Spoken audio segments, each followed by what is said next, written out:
Hi, dear cricket fans. Welcome to Cricket Happenings. The rest day in the World Cup, one step away from lifting the World Cup. Whether it is going to be India or Sri Lanka, we will know on April the 2nd, the final day of the ICC Cricket World Cup 2011, when whichever country wins, whether it's India or Sri Lanka, they would be crowned champions of world cricket in 2011.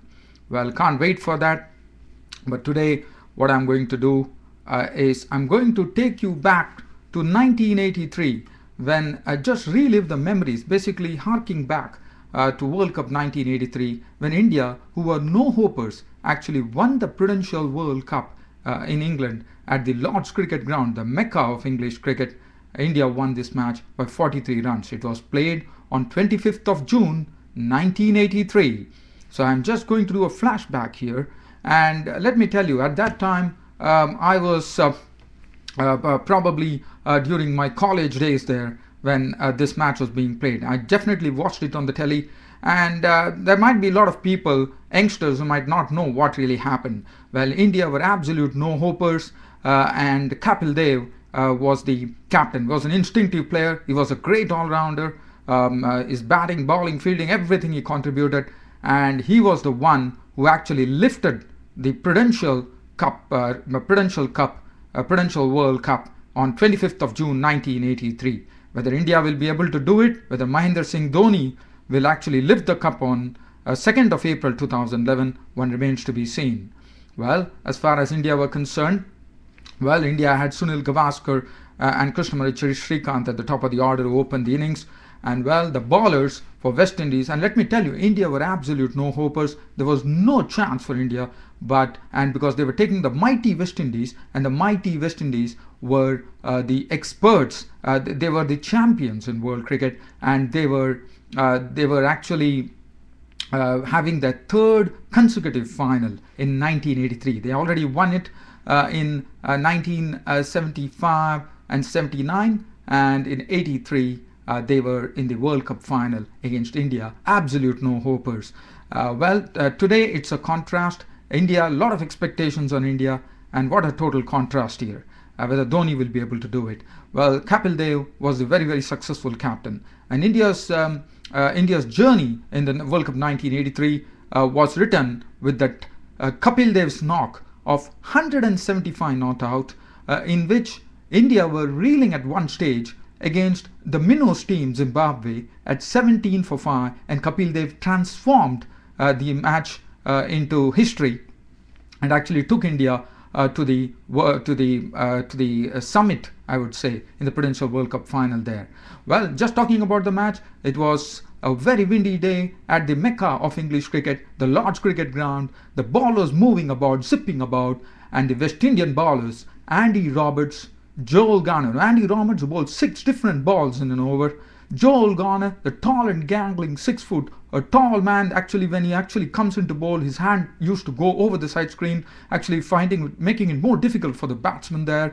Malcolm Marshall, one of the speedsters, speed merchants, who is no longer there today in this world, unfortunately. Michael Holding, the Rolls Royce of fast bowling and now a cricket commentator, and they were the bowlers who were actually shooting at Sunil Gavaskar and Krishnamurti Srikanth.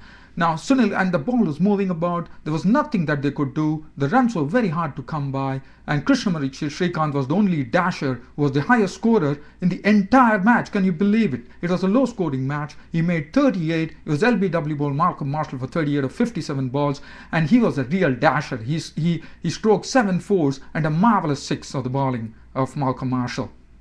And after that, there were contributions of Mohindra Amanath, who made 26 of 80 balls and with 3 fours. Yashpal Sharma made 11. Sandeep Patel, who was a very hard hitter of the ball, made 27 of 29 balls.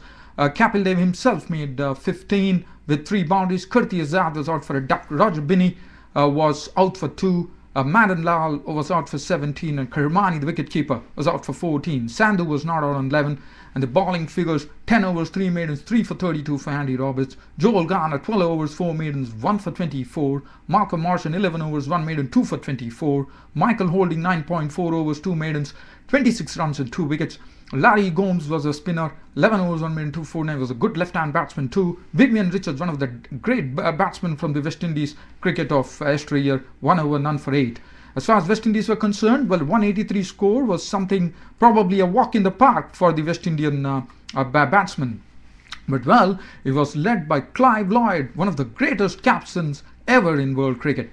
And well, West Indies, as I said, they were just ruling cricket at that particular time with the speed merchants, the batsmen, the fielding, everything, you name it, and they had it. And well, there was nothing. Balwinder Singh Sandhu got a ball. Balwinder Singh Sandhu was a bowler, was a swing bowler in the mold of Praveen Kumar, I would say. Got the ball to zip. Gordon Greenidge shouldered arms. The balls crashed into the stumps. India had taken the first wicket.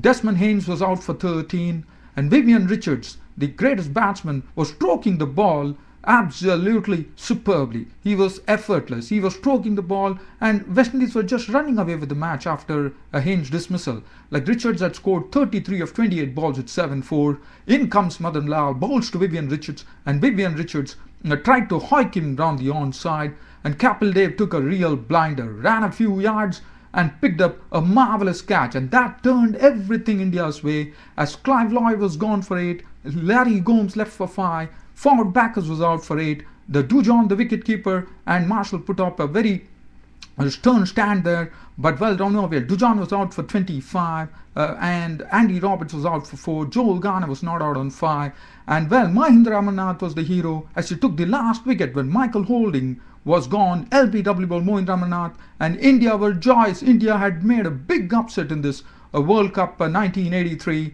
by winning this match by a margin of 43 runs, and that was history there.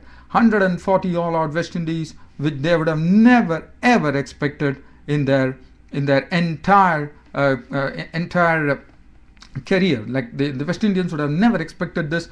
As I said, India were no hopers. Kapil Dev, 11 overs, 4 minutes, 1 for 21, transformed the game with that catch of Vivian Richards. Sandhu, 9 overs, 1 minute, 2 for 32, produced a beautiful delivery to dismiss Gordon Greenidge, one of the dangerous batsmen in the West Indian side. Madan Lal, 12 overs, 2 minutes, 3 for 31, all medium pacers. 10 overs, 1 minute, 1 for 22 for Roger Binney. Mohindra Amarnath, 3 for 12, and Kirti Azad, 3 overs, none for 7. India lifted the 1983 Prudential World Cup final at Lord's, and it was absolute joy for India. It was a great thing for India. And well, I can only say whether Mahendra Singh Dhoni is going to put it across Sri Lanka, that remains to be seen. But as far as 1983 was concerned, the Indian bowlers were absolutely suited to the English conditions because we had some bowlers who could actually move the ball both ways, like Madan Lal, Binney, Kapil Dev. We didn't have express pace, and that is what the scene is right now. But yes, we definitely have pace bowlers who are bowling with far better pace than before, for sure. But they were moving the ball around, and let me tell you, the West Indian batting is something that would have shocked them. They would have never expected in their wildest of dreams that they would be bowled out for 140. But here on April 2nd, 2011, it's not like that. India, a lot of expectations that India are going to lift the cup. So that's going to put a lot of pressure on them. Going to play on the front of the home crowd in Mumbai at the Wankhede Stadium. Now, Mumbai is my home ground because I've been born and brought up in Mumbai. And also, the other thing that I hear, there's going to be a public holiday declared in Mumbai, in Maharashtra, and that is something that's a great thing according to me. Sri Lanka, let us not discount them, they have worked hard towards the final.